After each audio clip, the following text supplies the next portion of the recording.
Now, I want to share a story with you, and this is actually an article that I wrote over the weekend called All Wars Are Bankers' Wars. And I went in, I did a lot of research. It's posted to the front page of whatreallyhappened.com. I understand it's already gone viral. It's being reposted around the web. But I wanted to basically tell it to you here on the radio show. And it's a very long story. We're probably going to take the rest of the hour to do it. But it's something that you need to understand, that all of these wars and assassinations that we're told are crazed lone nut assassins or weapons of mass destruction or bringing democracy, all of them track back to the private central bankers as the initiating event. And the more you study this, the more you will realize all the wars are wars for the bankers, for the private central bankers. And I know a lot of people are going to have difficulty comprehending this. Just how many of these wars we have fought as a nation were fought for no other purpose than to force private central banks onto nations that did not want them. So we're going to have a few examples so you understand why at this particular time in history the United States government is mired in so many wars against so many foreign nations. And there's plenty of precedents for this. Now, going back to the beginning, the United States fought the American Revolution primarily over King George III's Currency Act, which forced the colonists to abandon their own government-issued currencies and conduct business only using printed banknotes borrowed at interest from the Bank of England. If you go back to the writings of Ben Franklin, direct quote, the refusal of King George III to allow the colonies to operate an honest money system which freed the ordinary man from the clutches of the money manipulators was probably the prime cause of the revolution. That's Ben Franklin. Now, our public schools don't teach that because you're not supposed to know that the bankers were really behind the American Revolution. After the Revolution, the United States adopted a revolutionary, radically different economic system in which the government issued its own value-based currency so that private banks couldn't skim the wealth of the people through interest-bearing banknotes. So the American Revolution was fought primarily to free the American people from King George III's Currency Act, which ordered them to conduct all business using printed banknotes borrowed at interest from the Bank of England. So the Bank of England was just, raking in wealth from the labor of the American people in exchange for ink and paper. And that fueled the anger that led to the American Revolution. Your public schools don't spend a lot of time on that, but that was really what it was all about. So the revolution was over, the United States was born, but the private bankers are nothing if not dedicated to their schemes to acquire other people's wealth, and they knew full well how easy it is to corrupt a nation's leaders. Now, just 1 year after Mayor Amschel Rothschild had uttered his infamous, "Let me issue and control the nation's money, and I care not who makes the laws," private bankers succeeded in setting up a new private central bank called the First Bank of the United States, largely through the efforts of the Rothschilds' chief supporter in the United States, Alexander Hamilton. Now, this First Bank of the United States was founded in 1791, and by the end of its 20-year charter, the First Bank of the United States had almost ruined the nation's economy while enriching the bank's owners. As a result, Congress refused to renew the charter and signaled their intention to go back to a state-issued, value-based currency on which the people paid no interest at all to any banker. This resulted in a threat from Nathan Mayer Rothschild against the U.S. government. Quote, "Either the application for renewal of the charter is granted, or the United States will find itself involved in a most disastrous war." End quote. Congress still refused to renew the charter for the First Bank of the United States, whereupon Nathan Mayer Rothschild railed, quote, "Teach those impudent Americans a lesson. Bring them back to colonial status." End quote. Financed by the Rothschild-controlled Bank of England, Britain then launched the War of 1812 to recolonize the United States and force them back into the slavery of the Bank of England's banknotes, or to plunge the United States into so much debt they would be forced to accept a new private central bank. And the plan worked.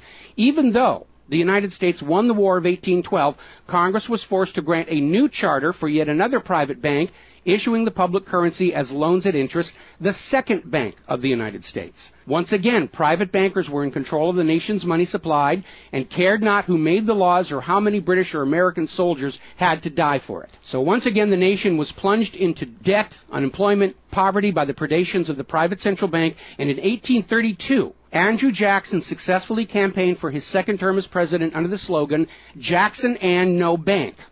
True to his word, Jackson succeeded in blocking the renewal of the charter for the Second Bank of the United States of America. And this was where that famous quote came from Andrew Jackson. Quote, "Gentlemen, I too have been a close observer of the doings of the Bank of the United States. I have had men watching you for a long time, and I am convinced that you've used the funds of the banks to speculate in the breadstuffs of the country. When you won, you divided the profits amongst you, and when you lost, you charged it to the bank. You tell me that if I take the deposits from the bank and annul the charter, I shall ruin 10,000 families. That may be true, gentlemen, but that is your sin. Should I let you go on, you will ruin 50,000 families, and that would be my sin. You are a den of vipers and thieves. I've determined to rout you out, and by the eternal God, I will rout you out. End quote. Andrew Jackson. Shortly after the charter for the Second Bank of the United States expired, there was an assassination attempt on Andrew Jackson, and it failed when both pistols used by the assassin, Richard Lawrence, failed to fire. Later on, Lawrence explained the motive for the assassination by saying that with President Jackson dead, money would be more plenty. So it was an assassination motivated by the interests of the bankers. Now, our public school system is as subservient to the bankers' wishes to keep certain history from you, just as the corporate media is subservient to Monsanto's wishes to keep the dangers of GMOs from you, and the global warming cult's wishes to conceal from you the fact that Earth has actually been cooling for the last 16 years. So it should probably be no surprise that the financial dimension of the Civil War are not well known to the average American. It's portrayed in our history books and our popular media as an internal dispute over slavery, but in fact it was a war with global implications. When the Confederacy seceded from the United States, the bankers once again saw the opportunity for a rich harvest of debt and offered to fund Lincoln's efforts to bring the South back into the Union at 30% interest. Lincoln remarked that he would not free the black man by enslaving the white man to the bankers, and using his authority as president, issued a new government currency, the greenback. This was a direct threat to the wealth and power of the central bankers, who quickly responded. This is a quote from the London Times following Lincoln's issuance of the greenbacks. Quote, "If this mischievous financial policy, which has its origin in North America, shall become indurated down to a fixture, then that government will furnish its own money without cost. It will pay off debts and be without debt. It will have all the money necessary to carry on its commerce. It will become prosperous without precedent in the history of the world. The brains and wealth of all countries will go to North America. That country must be destroyed, or it will destroy every monarchy on the globe."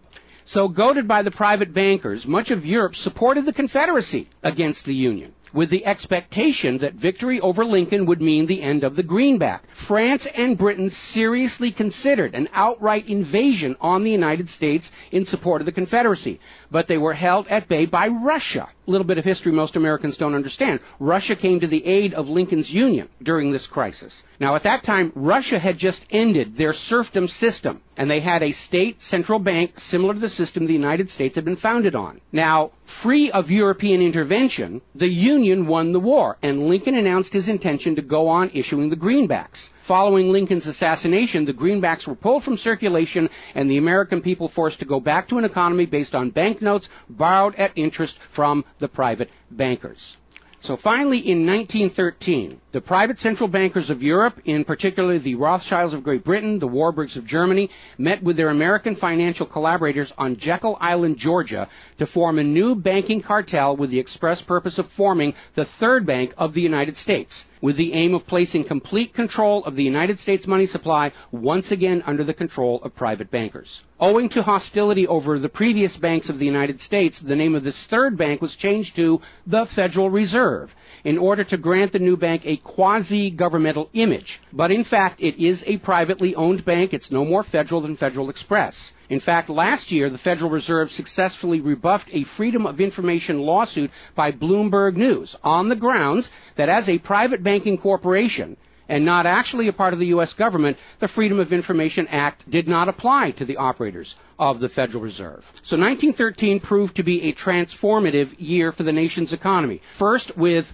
Congress' passage of the 16th Income Tax Amendment and the false claim it had been ratified. Here's another direct quote. "I think if you were to go back and try and find and review the ratification for the 16th Amendment, which was the internal revenue, the income tax, I think if you went back and examined that carefully, you would find that a sufficient number of states never ratified that amendment," end quote. That's U.S. District Court Judge James C. Fox in Sullivan versus United States, 2003. Later that same year, 1913, and apparently unwilling to risk another questionable amendment, Congress passed the Federal Reserve Act over the Christmas holiday in 1913, while members of Congress opposed to the measure were at home. This was a very underhanded deal, as the Constitution explicitly vests Congress with the authority to issue the public currency, does not authorize its delegation, and thus would have required a new amendment to transfer that authority to a private bank. But pass it, Congress did, and President Woodrow Wilson signed it as he promised the bankers he would in exchange for generous campaign contributions. Now, President Wilson later regretted that decision. You've probably heard this quote before, but you're going to get it again. Quote, "I am a most unhappy man. I have unwittingly ruined my country. A great industrial nation is now controlled by its system of credit.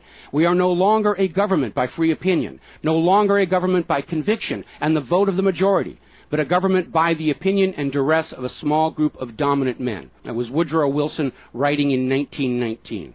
Now, 1 year after the passage of the Federal Reserve Act, World War I started, and it is important to remember that prior to the creation of the Federal Reserve, there was no such thing as a world war. Now, World War I actually started between Austria, Hungary, and Serbia, but quickly shifted to focus on Germany. Why Germany? They didn't start the war. Why was Germany the villain in World War I?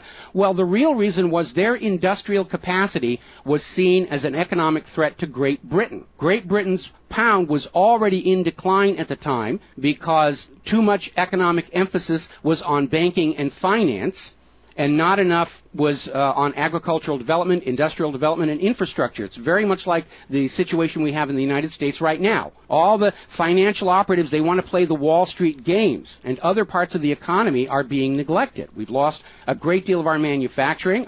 We're not the agricultural exporter we used to be because everybody's over there at Wall Street playing in that giant open-air casino. Now, pre-war Germany did have a private central bank, but it was under strict control by the German government to keep inflation at reasonable levels and to make sure that all of the German economy was being properly funded, just like Putin did with their central bank about a month ago. Under government control by the German government, investment was guaranteed to internal economic development, and as a result, Germany had become a major manufacturing technological power. They were exporting products that Great Britain could not compete with. So in the media of the day, Germany was portrayed as the main opponent of World War I. And not just defeated, it was flattened. Now, following the Treaty of Versailles, Germany was ordered to pay the war costs of all the participating nations, even though Germany had not started that war. This amounted to 3 times the value of all of Germany itself. Germany's private central bank, to which the German government had gone deeply into debt to pay the cost of the wars, was allowed to break free of government control. That led to the massive inflation of the Weimar Republic, followed, permanently trapping the German people in endless debt. And money speculators were running rampant, and it led to these situations where you had literally a whole basket full of paper notes to get a loaf of bread. Now, when the Weimar Republic collapsed economically, it opened the door for the National Socialists to take power. Their first financial move was to issue their own state currency, which was not borrowed from private central banks. It was based on a unit of value, not a unit of debt. Freed from having to pay interest on the money in circulation, Germany blossomed and quickly began to rebuild its industry. It was an amazing transformation to see. The media called it the German miracle. Time magazine lionized Hitler for the amazing improvement of life for the German people and the explosion of German industry, and they even named him Time magazine's Man of the Year in 1938. And then once again, Germany's prosperity and freedom from a private central bank loaning the public currency at interest became a threat to other nations and other powers. I have a couple of quotes here from Winston Churchill that tells you what was really going through the minds of Europe in the years leading up to World War II. Quote, "Should Germany merchandise again," which means do business, "should Germany merchandise again in the next 50 years, we have led this war, World War I, in vain." That was Winston Churchill writing in the Times in 1919. Another quote, "We will force this war upon Hitler if he wants it or not," end quote. Winston Churchill in a 1936 radio broadcast. Quote, "Germany becomes too powerful. We have to crush it," end quote. Winston Churchill in November 1936 speaking to U.S. General Robert Wood. Quote, "This war is an English war, and its goal is the destruction of Germany." Winston Churchill, autumn 1939 broadcast. So it was all about economics and profitability. Now, Germany's state-issued value-based currency was also a direct threat to the wealth and power of the private central banks around the world. And as early as 1933, they started to organize a global boycott against Germany to strangle this upstart ruler who thought he could run his nation without a private central bank. Now, as had been the case in World War I, Great Britain and other nations threatened by Germany's economic power looked for an excuse to go to war. And as public anger in Germany grew over the boycott, Hitler foolishly gave them that excuse. Years later, in a spirit of candor, the real reasons for the war were made clear. Quote, "The war wasn't only about abolishing fascism, but to conquer sales markets. We could have, if we had intended so, prevented this war from breaking out without doing one shot, but we didn't want to." End quote. Winston Churchill to Harry Truman, March 1946. One more quote here. Quote, "Germany's unforgivable crime before World War II was its attempt to loosen its economy out of the world trade system and to build up an independent exchange system from which the world finance couldn't profit anymore. We butchered the wrong pig." End quote. Winston Churchill writing in his book, The Second World War. Now, a little side note, we're going to actually step back in time to the years before World War II. A little bit of history a lot of Americans are still completely unaware of. And it involves a gentleman by the name of Marine Corps Major General Smedley Butler. In 1933, Wall Street bankers and financiers had bankrolled the successful rise to power of Hitler and Mussolini. Brown Brothers Harriman in New York, and they're still there. I saw them when I was there for the 9/11 anniversary. They were financing Hitler right up to the day war was declared with Germany. And these Wall Street financiers decided that a fascist dictatorship in the United States, based on the one Mussolini had in Italy, was going to be far better for their business interests than Roosevelt's New Deal, which threatened massive wealth redistribution to recapitalize the working and middle classes of America. So the Wall Street tycoons recruited General Butler to lead the overthrow of the U.S. government and install a Secretary of General Affairs who would be answerable to Wall Street and not the people, would crush social unrest and shut down all the labor unions. General Butler pretended to go along with the scheme, but then exposed the plot to Congress.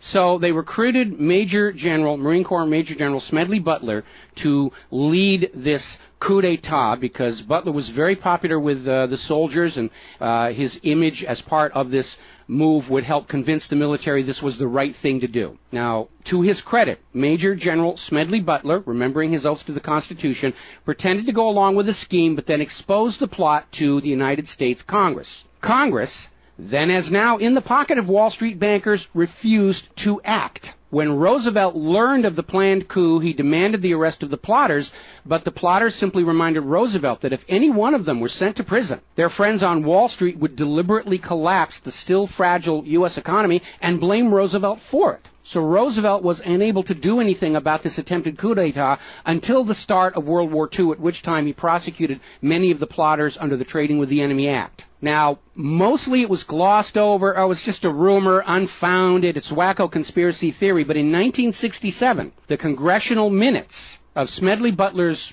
revelation to Congress of the coup were finally released to the public. You ever see this movie 7 Days in May, Kirk Douglas and Burt Lancaster, about an attempted military takeover of the United States of America? It was based loosely on this story. But of course, in the movie, the bankers being behind the Burt Lancaster character was completely removed from the script here. Now, Smedley Butler is also famous for writing a work called War is a Racket. And I would like to read you a quote from that. Quote, "I spent 33 years and 4 months in active military service as a member of our country's most agile military force, the Marine Corps. I served in all commissioned ranks from second lieutenant to major general. And during that period, I spent more of my time being a high-class muscle man for big business, for Wall Street, and for the bankers. In short, I was a racketeer, a gangster for capitalism.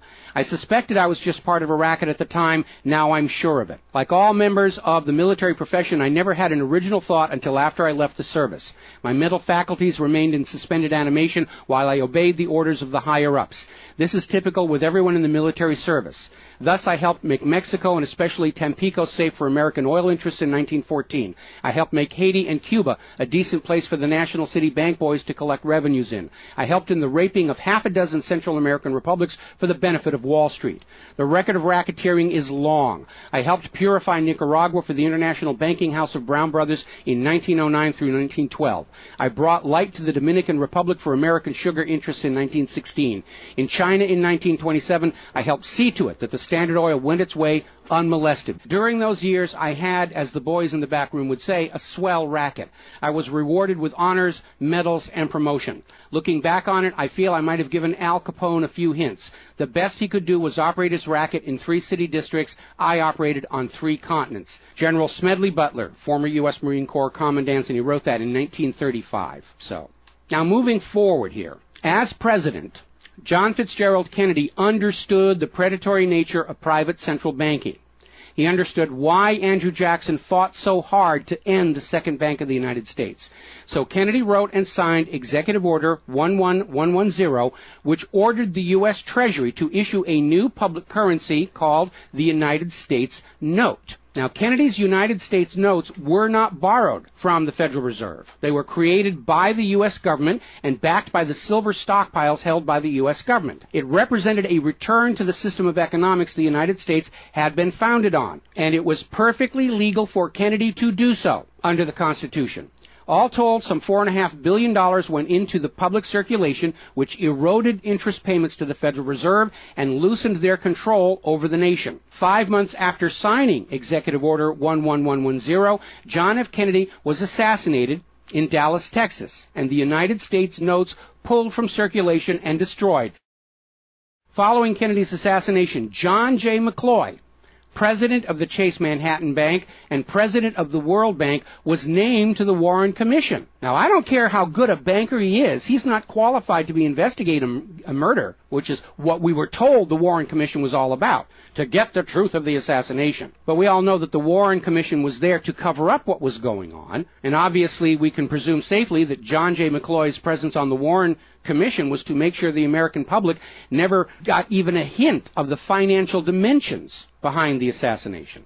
So, as we enter the 11th year of what I am certain future history will most certainly describe as World War III, we need to examine the financial dimensions behind all these wars. Why are we here? Why are our children being killed and crippled? Is this another war for the profit of the private central bankers? And the answer is yes. Now, toward the end of World War II, when it became obvious that the Allies were going to win and dictate the post-war political environment, the major world economic powers met at Bretton Woods, a luxury resort in New Hampshire, in July of 1944, and they hammered out the Bretton Woods Agreement for International Finance. The British pound lost its position as the global trade and reserve currency to the U.S. dollar. There are indications this was part of the price demanded by Roosevelt in exchange for the U.S. entry into the war. Now, absent the economic advantages of being the world's go-to currency, Britain was forced to nationalize their Bank of England in 1946.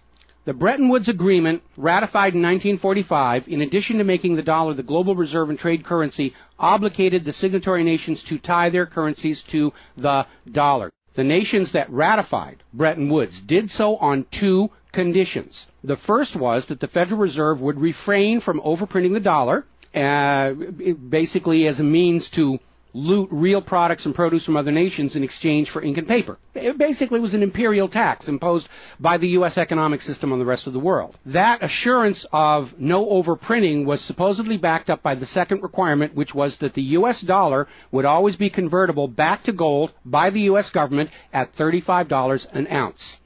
Now, of course, the Federal Reserve, being a private bank and not answerable to the U.S. government, did in fact start overprinting paper dollars, which were sent to other nations around the world, and under Bretton Woods, they had to send back products and produce and raw materials at full value. And much of the perceived American prosperity of the 1950s and 60s was the result of these foreign nations having to send real raw materials, goods, produce, back to the United States in exchange for these little pieces of paper with ink all over them, because they were forced to accept these paper notes as being worth $35 per ounce of gold. Then in 1970, France started looking at this huge pile of printed paper notes sitting in their bank vaults, for which real French products like wine and cheese had been traded, and it notified the United States government that they would exercise their option under Bretton Woods to return all those paper notes for gold at the agreed-upon $35 per ounce exchange rate. The problem was the United States had nowhere near the gold to redeem all those paper notes. So on August 15, 1971, Richard Nixon temporarily, nudge, nudge, wink, wink, say no more, suspended gold convertibility of the U.S. Federal Reserve notes. This Nixon shock, as it was termed at the time, effectively ended Bretton Woods, and many global currencies started to delink from the U.S. dollar. And it created another problem because the United States had been collateralizing their loans, money borrowed from other governments and foreign investors, with the American nation's gold reserves. And with the awareness that there wasn't enough gold to redeem all the Federal Reserve notes, lenders to the U.S. were starting to wonder, did the U.S. government have enough gold to collateralize their outstanding debts? Foreign nations began to get very nervous about the loans to the United States, and they were understandably reluctant to loan any additional money without some form of collateral. So what Richard Nixon did is he founded the environmental movement with the EPA and its various programs like wilderness zones and roadless areas and heritage rivers, wetlands, and all these other little different programs which all took vast areas of public lands and made them off limits to the American people, who are technically the owner of all those lands. But Nixon had no concern for the environment, and the real purpose of this land grab, under the guise of the environment, was to pledge those pristine lands and their vast mineral resources as collateral on the outstanding national debt. The multitude of all these different programs was simply to conceal the scale of the land grab and collateralization of the American people's heritage. And it actually today covers almost 25% of the entire nation, is now locked up by these EPA programs and pledged as collateral on government borrowing. Now, with open lands, available lands for collateralization already in short supply, the U.S. government embarked on a new program to shore up sagging international demand for the dollar.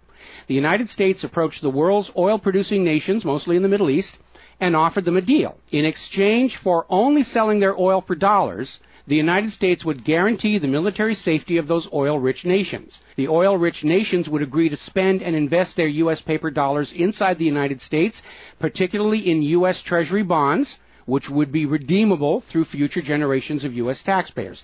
The concept was labeled the petrodollar. In effect, the United States, no longer able to back the dollar with gold, was now backing it with oil, other people's oil. And that necessity to keep control over those oil nations to prop up the dollar has dominated America's foreign policy in the region ever since. But as America's manufacturing and agriculture has declined, the oil-producing nations faced a dilemma. Like France, they've got piles and piles of these paper notes and treasury bonds piling up in their vaults, and there really wasn't all that much except real estate they wanted to buy from the United States of America. Europe's cars and aircraft were superior and less costly. In more recent times, America's experiment with GMO food crops has led a lot of nations to simply avoid buying U.S. agricultural exports. Israel's constant belligerence against its neighbors has caused the oil-producing nations to wonder if the U.S. could actually keep their end of the petrodollar arrangement. So oil-producing nations started to talk of selling their oil for whatever currency the purchasers wanted to pay. Iraq, already somewhat hostile to the United States following Desert Storm, demanded the right to sell their oil for euros in 2000. In 2002, the United Nations agreed that Iraq had a right to sell their oil for euros under the Oil for Food program. 1 year later, 2003, the United States reinvaded Iraq, lynched Saddam Hussein, and placed Iraq's oil back on the world market, only available for U.S. dollars.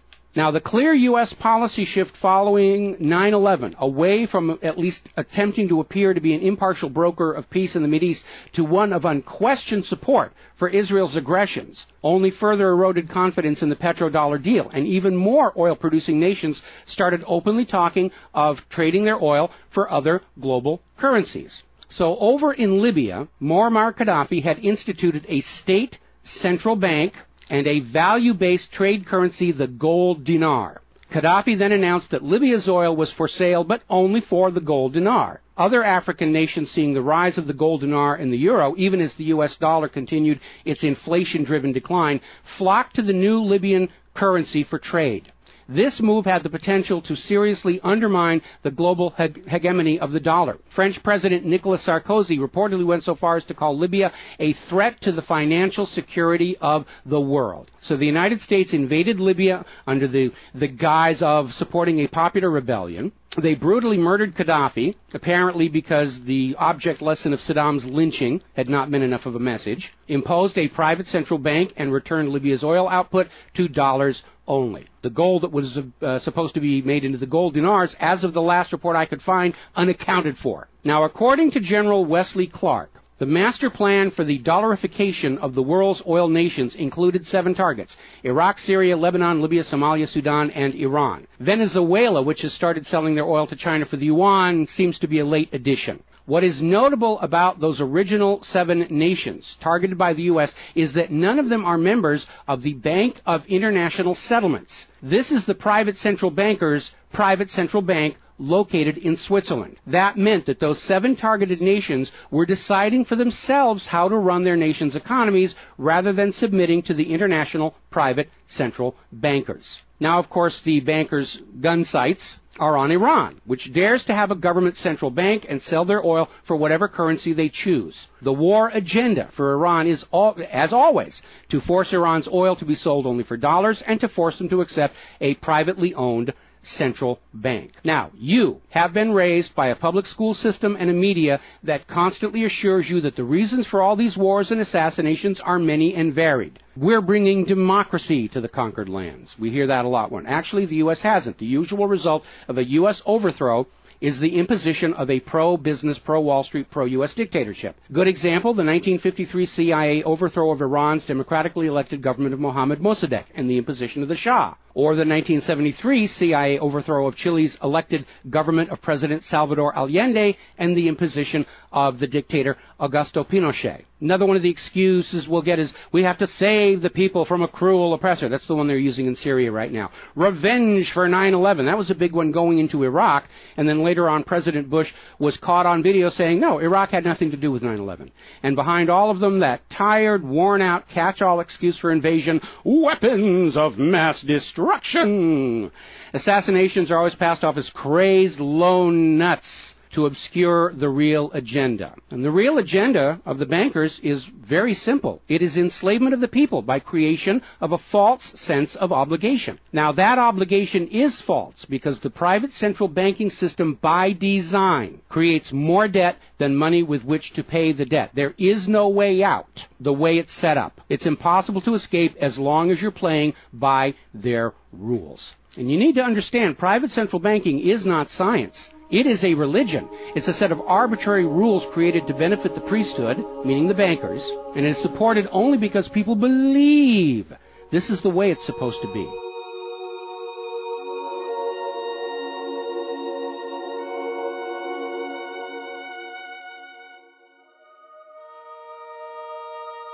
It is a religion. It's a set of arbitrary rules created to benefit the priesthood, meaning the owners of the private central banks. The fraud persists with often lethal results only because the people are brainwashed into believing that this is the way life is supposed to be, and no alternative exists or should even be dreamt of. Now, this same approach, the same brainwashing, was true of 2 earlier systems of enslavement, rule by divine right and slavery, both systems built to trick people into obedience, and both now recognized by modern civilization as illegitimate. So now we are on the verge of a new era in history where we will recognize that rule by debt, rule by private central bankers issuing the public currency as a loan at interest is equally illegitimate. It only works as long as people allow themselves to believe that this is the way life is supposed to be. But you need to understand something that's the core of the issue. Private central banks do not exist to serve the people, the community, or the nation. Private central banks exist to serve their owners, to make them rich beyond the dreams of Midas, and all for the cost of ink, paper, and the right bribe to the right official, and the occasional assassination. But behind all these wars and all these assassinations, the 100 million plus horrible deaths from all of these wars, lies a single policy of financial dictatorship. The private central bankers only allow rulers to rule, only on the promise that the people of a nation be enslaved to the private central banks. Rulers who do not go along with that will be killed. Their nation invaded by those other nations still enslaved to the private central banks. The bankers themselves don't fight these wars. Their children are not in these wars. A nation tries to break free of the private central bankers like Libya. All the other nations under the bankers' control pile on and destroy them. This so-called clash of civilizations you are being told about by the corporate media, it's really a war between banking systems, with the private central bankers forcing themselves onto the rest of the world, no matter how many millions must die for it. The constant hate-mongering against Muslims you see in the corporate media lies in a simple fact. Like the ancient Christians, prior to the Knights Templars, Muslims forbid usury or the lending of money at interest because they saw in ancient times, like Rome, how these banking practices could destroy an entire society. And that is the reason our government media insists that Muslims have to be hated and killed and converted. They refuse to submit to currencies loaned at interest. They refuse to be debt slaves. That makes them a threat to the natural order of the world, the new world order of global fascist dictatorship. So, off to war your children must go to spill their blood for the money junkies' gold. We barely survived the last 2 world wars. Now we're going into the third one in the nuclear bioweapon age. That is very dangerous. We have to ask ourselves, are the private central bankers willing to risk incinerating the whole planet to feed their greed? Apparently so. You as parents, as siblings, as spouses, need to ask yourself, do you really want to see your loved ones in uniform, killed and crippled, all for a bank balance sheet? But the whole point of this article, the whole point of what I'm sharing with you today, and this is all history, you can go out and hunt it down for yourself. Behind all the flag waving, behind all the propaganda, behind the crazed lone nut assassins, weapons of mass destruction, all of the modern wars this nation have fought are wars by and for the private bankers, fought and bled for by third parties unaware of the true reason they're expected to gracefully accept being killed and crippled for. And the process is quite simple. We've explained it before on this show. As soon as the private central bank issues its currency as a loan at interest, the public is forced deeper and deeper into debt. When the people are reluctant to borrow anymore, that's when the Keynesian economists demand the government borrow more to keep the pyramid scheme working. When both the people and the government refuse to borrow anymore, that is when the large wars get started, to plunge everyone even deeper to debt to pay for the war, and then after the war to borrow even more to rebuild. And when these horrible wars are over, the ordinary people have basically what they had before the war, except their graveyards are a lot larger, and everyone is in debt to the private bankers for the next century. That is why Brown Brothers Harriman in New York was funding the rise of Adolf Hitler, because war is the bankers' richest harvest. We all need to recognize this is what all these wars have been about.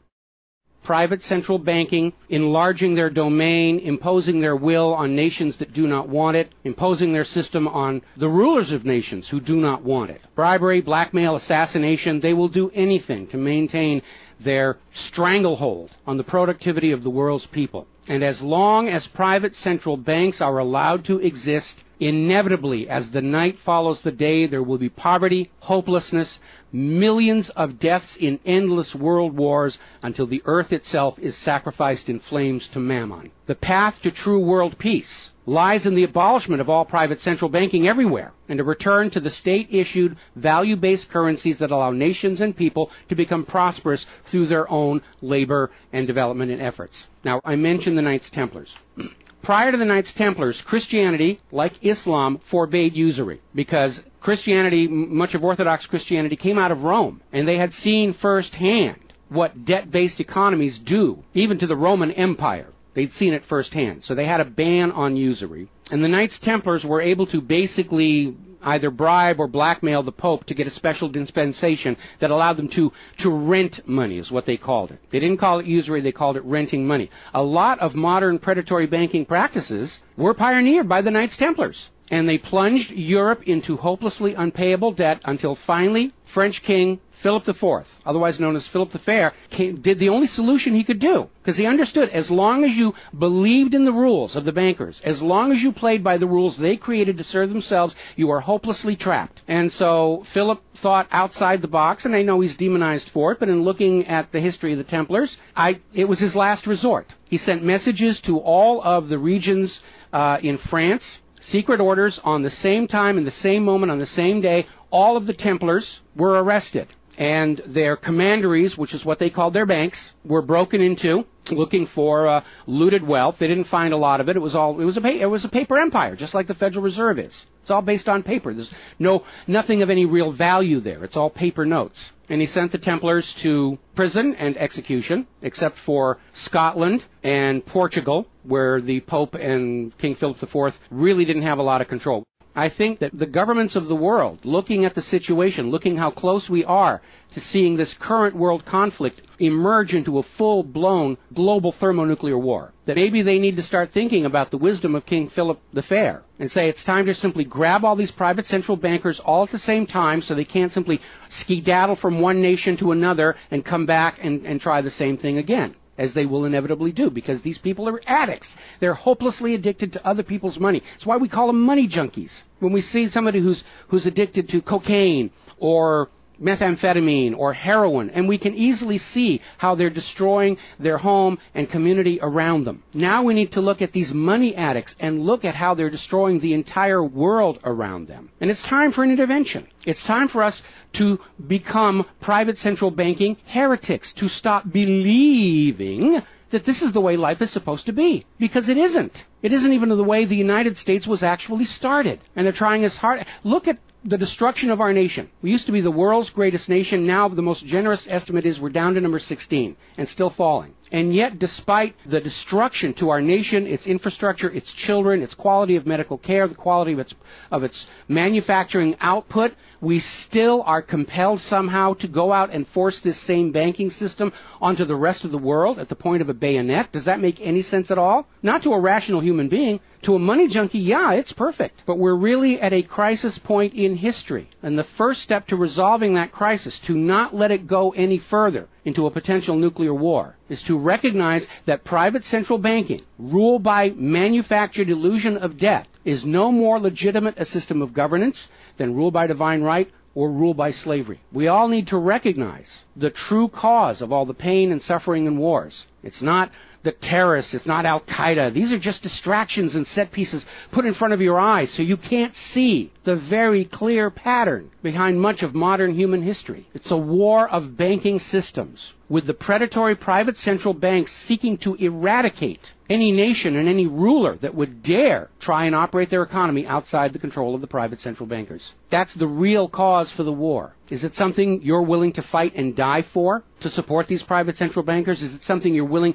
to let your sons and daughters and brothers and sisters be blown to bloody bits for, so the money junkies can have their latest fix, just a little tiny bit more gold or a little larger number on the bottom of that brokerage statement, so they can have today's thrill, their fix of money that is bought with the blood of your children? I don't think so. But the time has come to point out what really is the cause of all causes behind all the wars and suffering that our planet is having to endure and our people are having to endure. The common enemy of all humankind are private central banks issuing the public currency as a loan at interest. And as history will show, they will do anything, up to and including global wars, to keep their lock on yours and your children's future economic well-being and productivity. We're not a free society. Media will tell us that we're free, but we're not free. We are slaves. Our slave chains are made of paper, and that paper is the Federal Reserve note. Too few of our leaders have tried to stand up to this system of enslavement, usually with lethal results. But if all the people of the world at the same time stand up and say no more private central banks, it will come crashing down, just as slavery did, just as rule by divine right did, and then we'll be embarking on a new era in human history, where the emphasis on social development is on the people and not on the money junkies.